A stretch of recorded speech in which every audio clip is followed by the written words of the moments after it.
Hi hello ಎಲ್ರಿಗೂ ನಮಸ್ತೆ. Welcome back to our channel content canvas. ಇವತ್ತು ಸಂಕ್ರಾಂತಿ ಹಬ್ಬಕ್ಕೆ ತುಂಬಾನೇ ಸ್ಪೆಷಲ್ ಆಗಿ ಮಾಡೋ ಅಂತ ಖಾರ ಪೊಂಗಲ್ ಮಾಡೋದು ಹೇಗೆ ಅಂತ ತೋರಿಸ್ತಿದ್ದೀನಿ. ತುಂಬಾನೇ ಈಸಿ ಮಾಡೋದು. ಹಾಗೇನೆ ಯಾರಾದರೂ ನಮ್ಮ ಚಾನಲ್ಗೆ ಸಬ್ಸ್ಕ್ರೈಬ್ ಆಗದೇನೆ ಈ ವಿಡಿಯೋ ನೋಡ್ತಿದ್ರೆ ದಯವಿಟ್ಟು ಚಾನಲ್ಗೆ ಸಬ್ಸ್ಕ್ರೈಬ್ ಆಗಿ. ಸೊ ನಮಗೂ ಹೆಲ್ಪ್ ಆಗುತ್ತೆ ಅಂತ ಹೇಳ್ತಾ ಮೊದಲು ಯಾವುದೆಲ್ಲ ಇಂಗ್ರೀಡಿಯೆಂಟ್ಸ್ನ ನಮಗೆ ಅಡುಗೆ ಮಾಡೋದಕ್ಕೆ ಬೇಕಾಗುತ್ತೆ ಅಂತ ನೋಡ್ಕೊಂಡು ಬರೋಣ. ನಾನು ಈ ಕಪ್ಪಲ್ಲಿ ಬೇಳೆ ಮತ್ತು ಅಕ್ಕಿನ ತೊಗೊಂಡಿದ್ದೀನಿ. ನಿಮಗೆ ಯಾವ ಕಪ್ಪಲ್ಲಿ ತೊಗೋತೀರಾ ಸೊ ಈಕ್ವಲ್ ಅಮೌಂಟಲ್ಲಿ ನೀವು ಹೆಸರು ಬೇಳೆ ಮತ್ತು ಅಕ್ಕಿನ ತೊಗೋಬೇಕಾಗುತ್ತೆ. ಅಕ್ಕಿ ನಿಮಗೆ ಮನೆ ಅಕ್ಕಿಗಿಂತ ಈ ಸೊಸೈಟಿ ಅಕ್ಕಿಲಿ ಮಾಡಿದರೆ ಚೆನ್ನಾಗಿ ಬರುತ್ತೆ, ಬಟ್ ನಾನು ಮನೆ ಅಕ್ಕಿನೇ ಯೂಸ್ ಮಾಡ್ತಿದ್ದೀನಿ. ಅದ್ರ ಜೊತೆಗೆ ನಾನು 1 ಟೇಬಲ್ ಸ್ಪೂನ್ ಆಗುವಷ್ಟು ಕಾಳು ಮೆಣಸನ್ನ ತೊಗೊಂಡಿದ್ದೀನಿ. ಹಾಗೆಯೇ 1 ಟೇಬಲ್ ಸ್ಪೂನ್ ಆಗುವಷ್ಟು ಜೀರಿಗೆನ ತೊಗೊಂಡಿದ್ದೀನಿ. ಹಾಗೆ ಒಂದು ಬೌಲಷ್ಟು ಆ ಗೋಡಂಬಿನ ತೊಗೊಂಡಿದ್ದೀನಿ, ಟೇಸ್ಟ್ ಚೆನ್ನಾಗಿರುತ್ತೆ. ಹಾಗೆಯೇ ಒಂದು ಸ್ವಲ್ಪ ಕರಿಬೇವಿನ ಸೊಪ್ಪು ಮತ್ತು ಕೊಬ್ಬರಿನ ಸಣ್ಣದಾಗಿ ಹೆಚ್ಚಿಟ್ಕೊಂಡಿದ್ದೀನಿ. ನಿಮಗೆ ಬೇಕಿದ್ರೆ ಫ್ರೆಶ್ ಆಗಿರೋ ತೆಂಗಿನಕಾಯಲ್ಲೂ ಸಹ ಹಾಕ್ಬೋದು, ಇಲ್ಲ ತೆಂಗಿನಕಾಯಿ ತುರಿನೂ ಹಾಕ್ಬೋದು.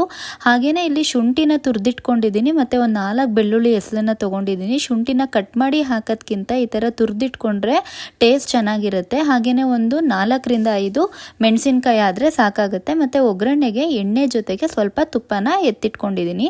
ಇವಾಗ ಅಕ್ಕಿ ಮತ್ತು ಹೆಸರುಬೇಳೆ ಎರಡನ್ನೂ ನೀಟಾಗಿ ನೀರಲ್ಲಿ ವಾಶ್ ಮಾಡಿಕೊಂಡು ನಾವು ಒಗ್ಗರಣೆ ಹಾಕೋಕ್ಕೂ ಮುಂಚೆ ಚೆನ್ನಾಗಿ ಬೇಯಿಸ್ಕೋಬೇಕಾಗುತ್ತೆ. ಹಾಗಾಗಿ ನಾನು ಅಕ್ಕಿ ಮತ್ತು ಬೇಳೆ ಎರಡನ್ನೂ ಚೆನ್ನಾಗಿ ವಾಶ್ ಮಾಡಿಕೊಂಡು ಪ್ರೆಷರ್ ಕುಕ್ಕರಲ್ಲಿ ವಿಷಲ್ ಬರ್ಸ್ಕೊತೀನಿ. ಏನಂತ ಅಂದರೆ ಇವಾಗ ನಾವು ಎರಡನ್ನೂ ಒಂದೊಂದು ಕಪ್ಪಷ್ಟು ಹಾಕೊಂಡಿರೋದ್ರಿಂದ ನಾನು ತೊಗೊಂಡಿರೋದು ಅಳತೆ ಬಂದು 1/4 kg ಅಷ್ಟಾಗುತ್ತೆ. ಸೊ 1/4 kg ಅಕ್ಕಿ, 1/4 kg ಹೆಸರುಬೇಳೆ ಅಷ್ಟಾಗುತ್ತೆ. ಇದಕ್ಕೆ ನಮಗೆ ಈ ಕಪ್ಪಲ್ಲೇ 4 ಕಪ್ಪಷ್ಟು ನೀರನ್ನು ಹಾಕಬೇಕಾಗತ್ತೆ. ಇಲ್ಲ ನಿಮಗೆ ಕಪ್ಪಲ್ಲಿ ಬೇಡ ಅಂತ ಅಂದರೆ 1 ಲೀಟ್ರಷ್ಟು ನೀರನ್ನು ಹಾಕಬೇಕಾಗತ್ತೆ. ಹಾಕಿಬಿಟ್ಟು 1 ಟೇಬಲ್ ಸ್ಪೂನಷ್ಟು ಸಾಲ್ಟ್ನ ಹಾಕಿ ನೀವು ಮೀಡಿಯಮ್ ಫ್ಲೇಮಲ್ಲಿ ಮಾಡಿಕೊಂಡ್ರೆ ಒಳ್ಳೆಯದಾಗುತ್ತೆ. ಮೀಡಿಯಮ್ ಫ್ಲೇಮಲ್ಲಿ ಒಂದು 2 ವಿಷಲ್ನ ಕೂಗಿಸ್ಕೊಳ್ಳಿ.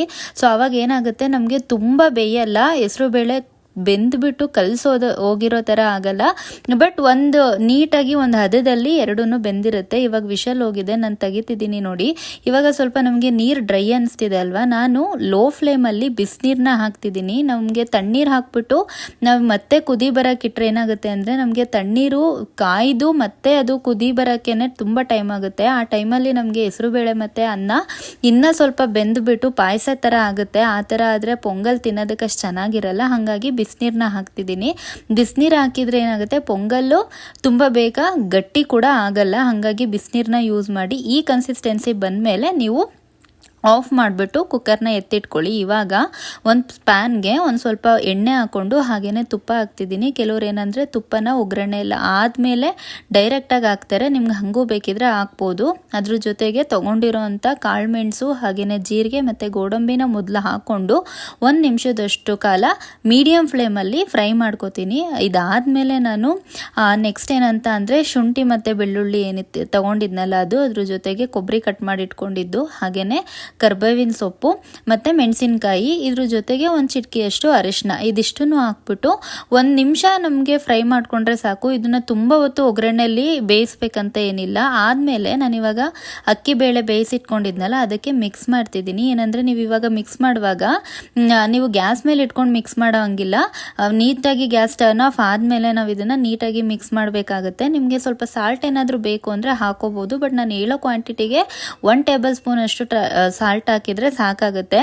ಈ ಥರ ಹಾಕಿದ ಮೇಲೆ ನೀವು ಒಂದು ಕುಕ್ಕರ್ ಕ್ಯಾಪ್ನ ಕ್ಲೋಸ್ ಮಾಡಿಬಿಟ್ಟು ಒಂದು 10 ನಿಮಿಷ ಇಡಿ. ನಿಮಗೆ ಬೇಕು ಅಂದರೆ ಕೊತ್ತಂಬರಿ ಸೊಪ್ಪು ಕೂಡ ಹಾಕೋಬೋದು. ಸೊ ಇದನ್ನು ನಾವು ಮತ್ತೆ ಕುದಿಸ್ಬೇಕು ಅನ್ನೋದೇನಿರಲ್ಲ. ಒಂದು 10 ನಿಮಿಷದಷ್ಟು ಕಾಲ ನಾವು ಒಗ್ಗರಣೆ ಎಲ್ಲದನ್ನು ನೀಟಾಗಿ ಅನ್ನ ಮತ್ತು ಬೇಳೆ ಜೊತೆ ಕಲಿಸ್ಕೊಳ್ಳೋಕ್ಕೆ ಕ್ಯಾಪ್ನ ಕ್ಲೋಸ್ ಮಾಡಿ ಇಟ್ಬಿಡಿ. ಸೊ ಅದಾದಮೇಲೆ ನಿಮಗೆ ತುಂಬಾ ಟೇಸ್ಟಿಯಾಗಿರೋವಂಥ ಪೊಂಗಲ್ ರೆಡಿ ಆಗುತ್ತೆ. ಮಾಡೋದು ತುಂಬಾ ಈಸಿ. ಹಾಗೆಯೇ ಇದನ್ನು ವಾರಕ್ಕೆ ಒಂದ್ಸಲನಾದರೂ ಮಾಡಿಕೊಂಡು ಮಕ್ಕಳಿಗೆ ಕೊಟ್ಟರು ನಿಮಗೆ ಶೀತ ಕೆಮ್ಮು ಆಗೋದು ಸಹ ಕಮ್ಮಿ ಆಗುತ್ತೆ, ನಾವು ಶುಂಠಿ ಬೆಳ್ಳುಳ್ಳಿ ಯೂಸ್ ಮಾಡೋದ್ರಿಂದ.